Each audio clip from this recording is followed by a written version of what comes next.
Hello, good afternoon and welcome to a new blog. আজকে দুপুরটা শুরু হচ্ছে আমার এক দাদার ফ্ল্যাটের যে কমিউনিটি হল রয়েছে, মানে কমপ্লেক্সের ফ্ল্যাটের যে কমিউনিটি হল রয়েছে সেইখান থেকে। আমার বাবার বন্ধু, তার আজকে 50তম বিবাহবার্ষিকী।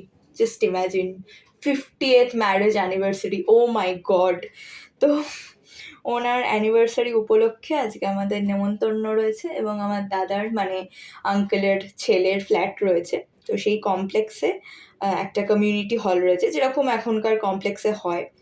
তো সেখানেই আজকের অনুষ্ঠানটা আর কি অ্যারেঞ্জ করা হয়েছে এবং এতদিন বাদে দেখা সবার সাথে। যা হয় প্রচুর গল্প, মানে ঢুকেই আড্ডা শুরু। আর কিছু হোক আর না হোক, আড্ডাটা ইজ ম্যান্ডেটারি। তারপরে আমরা পেয়ে গেছিলাম আমপোড়া শরবত হাতে, এবং মা একটা কি জিজ্ঞাসা করছে, দাঁড়াও। আমি বলেছি আমি কি করে জানবো, কারণ কারণ আমি উত্তরটা জানতাম না। মা একটা কি জিজ্ঞাসা করছিল, তো আমি বললাম আমি জানি না। যাই হোক, আমার সাজগোজটা কেমন লাগছে তোমরা জানিও।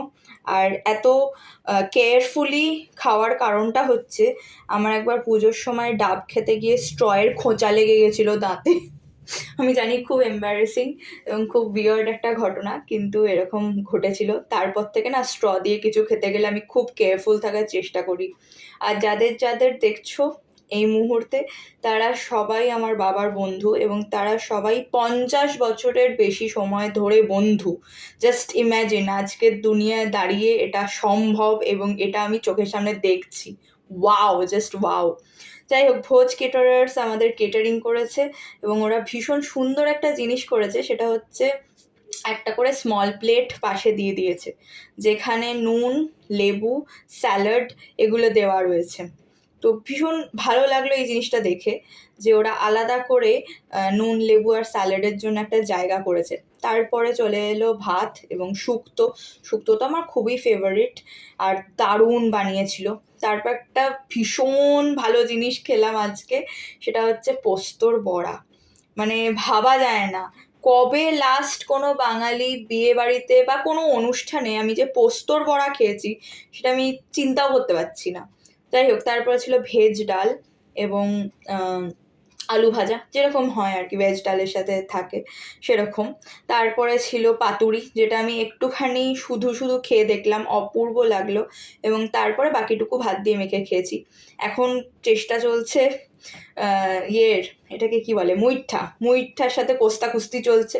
বাট মনে হয় না যে অতটাও শক্ত, যতটা চামচ দিয়ে কাটতে গিয়ে মনে হচ্ছিল। বাট মুখে দিয়ে না একদমই ওরকম শক্ত লাগলো না।